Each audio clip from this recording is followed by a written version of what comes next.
Assalamualaikum warahmatullahi wabarakatuh. Alhamdulillah, puji kepada Allah, selawat kepada Rasulullah, di mana pada hari ini kita diberikan kesempatan kembali, yaitu untuk belajar pelajaran fikih walau dalam suasana yang berbeda, yaitu harus dengan video, tidak bisa dengan tatap muka langsung. Baiklah, para peserta didik sekalian, hari ini kita lanjutkan kembali pelajaran fikih kita, yaitu kelas 6, dengan judul baru kita, yaitu binatang halal dan haram.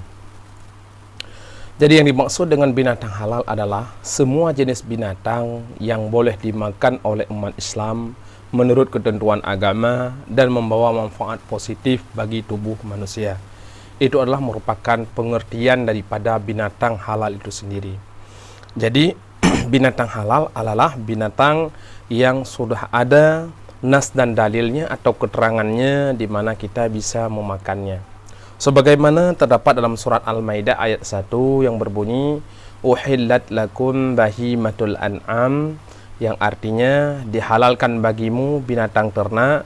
Quran surat Al-Maidah ayat 1.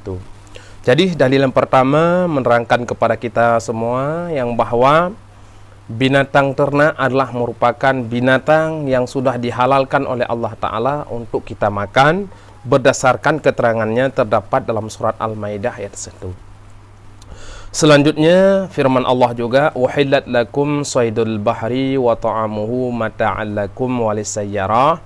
Perhatikan semuanya nak, yang bahwa dihalalkan bagimu hewan buruan laut dan makanan yang berasal dari laut sebagai makanan yang lezat bagimu dan bagi orang-orang yang dalam perjalanan. Juga dalil yang menerangkan bahwa dihalalnya binatang buruan laut atau segala jenis binatang yang ada di laut, yaitu untuk bisa kita memakannya, yaitu terdapat juga dalam surat Al-Maidah. Selanjutnya, mari kita perhatikan jenis-jenis daripada binatang yang halal tersebut. Jadi yang pertama, peserta didik perhatikan semuanya, jenis binatang halal yang pertama yaitu binatang ternak yang halal yang hidup di darat.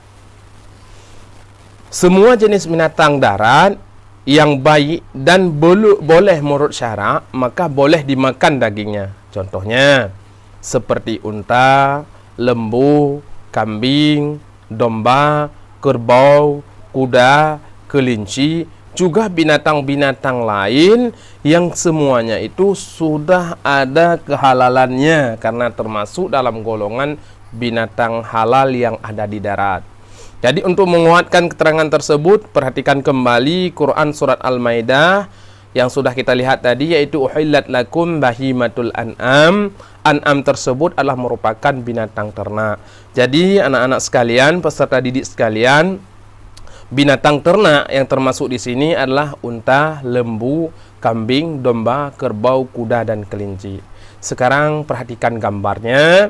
Bapak sudah memuat gambarnya. Yang pertama, binatang halal yang hidup di darat, ada gambar lembu atau sapi, ayam, burung perkutut, angsa, unta, kelinci.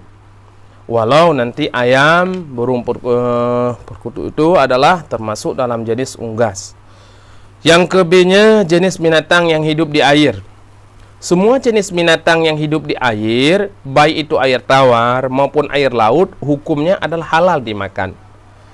Firman Allah, uhilla lakum saydul bahri wa ta'amuhu mata'an lakum walisayyarah. Dihalalkan bagimu hewan buruan laut dan makanan yang berasal dari laut sebagai makanan yang lezat bagimu dan bagi orang-orang yang dalam perjalanan. Itu merupakan nas atau dalil Allah menghalalkan bagi kita, yaitu binatang yang hidup di air. Sekarang peserta didik sekalian, anak-anak kami, coba perhatikan gambar-gambar binatang laut yang sudah Bapak taruh di sini. Yang pertama, ada ikan-ikan, berbagai jenis ikan, kesemuanya itu adalah halal untuk kita konsumsi.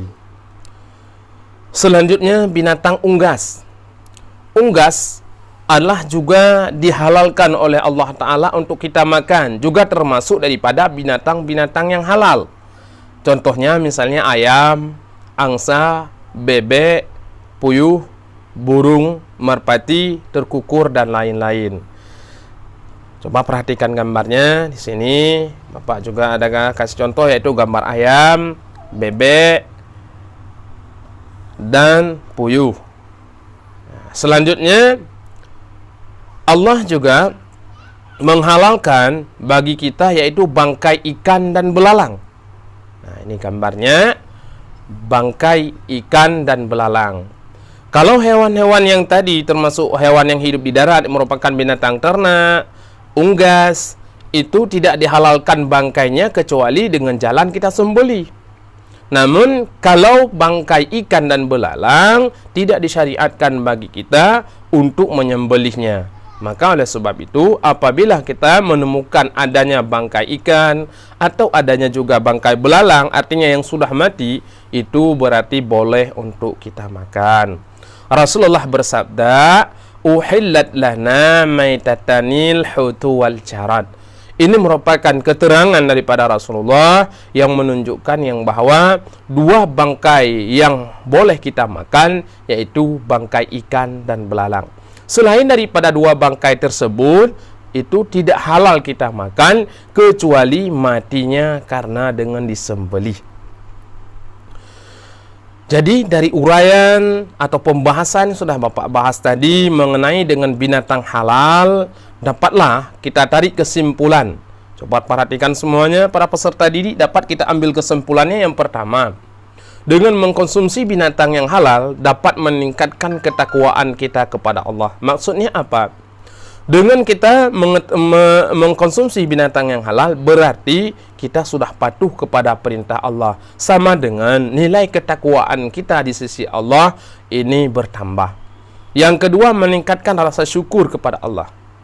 Maksudnya bagaimana? Maksudnya meningkatkan rasa syukur kepada Allah, yaitu berarti kita berterima kasih. Karena Allah Ta'ala telah memberikan pilihan kepada kita, yaitu ada binatang halal yang boleh kita konsumsi. Maka sebagai syukur kita jangan melawan perintahnya, yakni jangan mengkonsumsi binatang yang haram. Yang ketiga, hikmah atau kesimpulannya, memelihara diri dari lahiriah dan batiniah. Artinya dengan kita mengkonsumsi makanan yang halal ini atau binatang yang halal ini, maka zahir dan batin kita terpelihara. Zahir, kita tidak mudah terserang penyakit. Apabila kita mengkonsumsi binatang yang halal, maka tubuh kita tidak mudah diserang oleh penyakit. Begitu juga dengan batin. Hati kita ini lemah. Artinya, kita ini selalu mendapat hidayah dan petunjuk daripada Allah. Yang keempat, peserta didik sekalian, baik untuk pertumbuhan jiwa dan raga.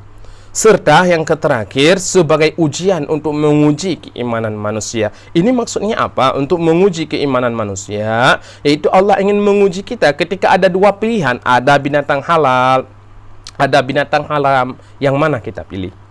Maka kita selaku orang yang beriman, peserta-peserta didik kita selaku orang yang beriman, maka kita harus memilih yang halal. Maka dari uraian dan kesimpulan tersebut, itulah yang dapat kita petik hasilnya. Dan terima kasih atas segala perhatian. Mohon maaf atas segala kekurangan. Sampai di sini dulu video kita pada kali ini. Dan tolong perhatikan kepada seluruh peserta didik, untuk ke depan kita akan melanjutkan pembahasan tentang binatang-binatang yang haram. Terima kasih. Assalamualaikum warahmatullahi wabarakatuh.